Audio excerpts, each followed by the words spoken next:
Bonjour, comment tu vas? J'espère que tu vas bien, que tu as passé une très bonne nuit ou une très bonne journée et que tu es présent et heureux d'être là. Avant de commencer, on va prendre un instant pour, comme à notre habitude, prendre le temps. Donc on va faire une grande inspiration et une longue expiration. On va inspirer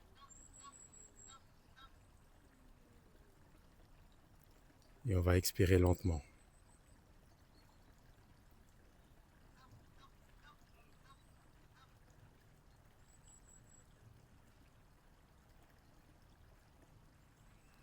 Et ressens tes émotions. Prends le temps de ressentir ce qui se passe dans ton corps et ce que ton corps te dit.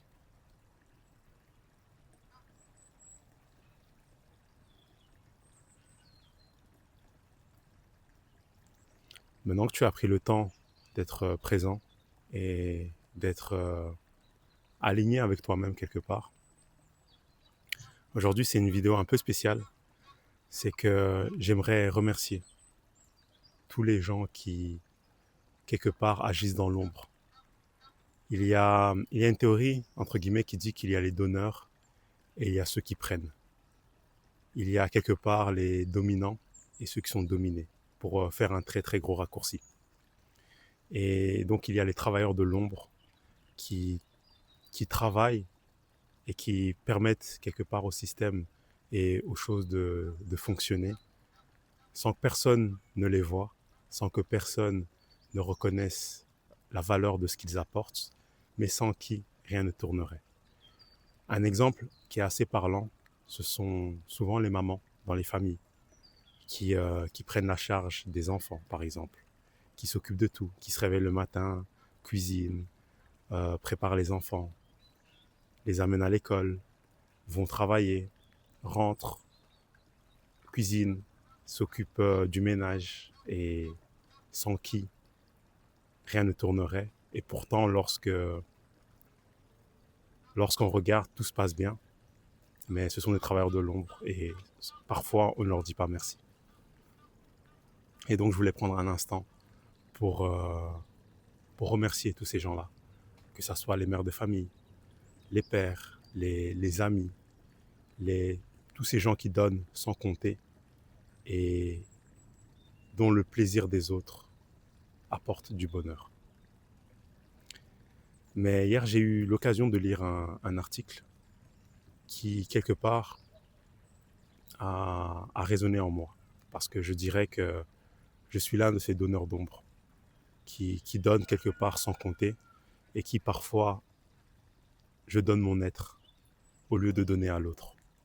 La différence, c'est quelque part assez fine et pourtant, ça change tout.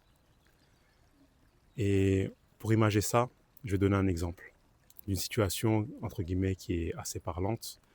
C'est, imaginons que tu es dans la rue, tu es en train de te balader et il y a une personne qui trébuche et quelque part par réflexe, avant même de réfléchir, tu l'attrapes afin de l'empêcher de tomber.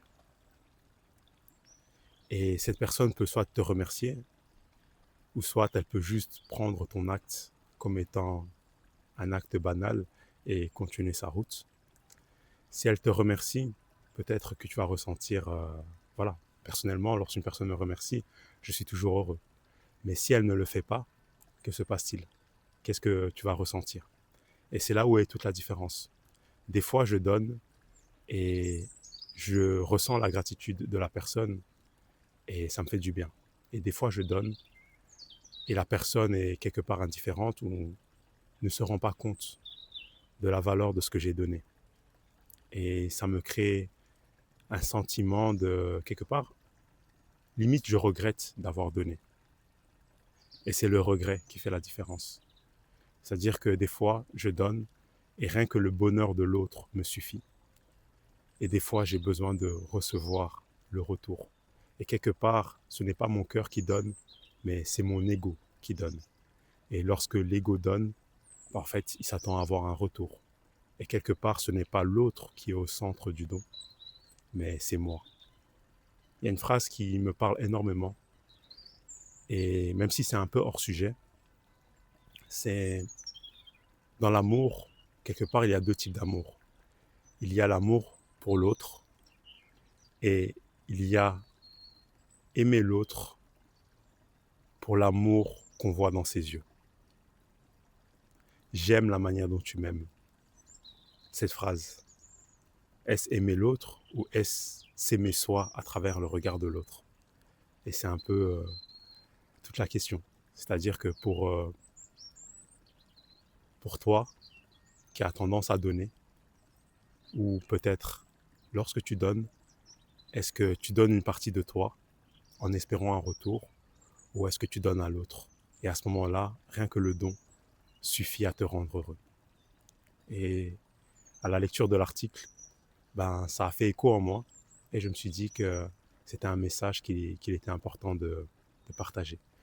Et c'est pas quelque chose, je trouve, c'est pas une question aussi simple qu'il n'y paraît.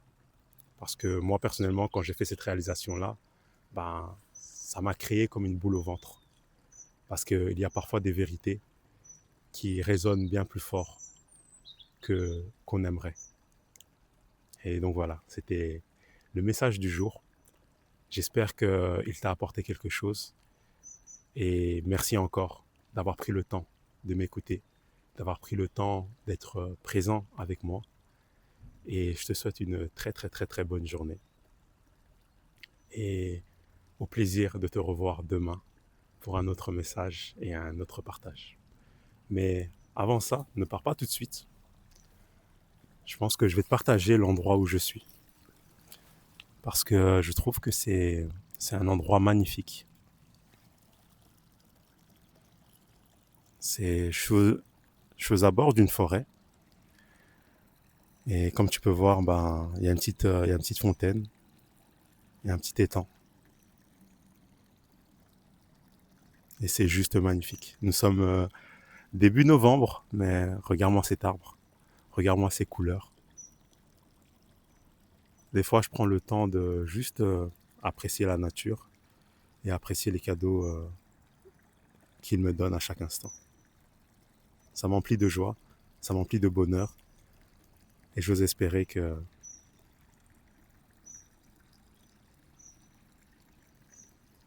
j'allais dire tu sauras apprécier. Mais dans le fond, libre à toi de ressentir ce cadeau comme tu l'espères, comme tu le désires.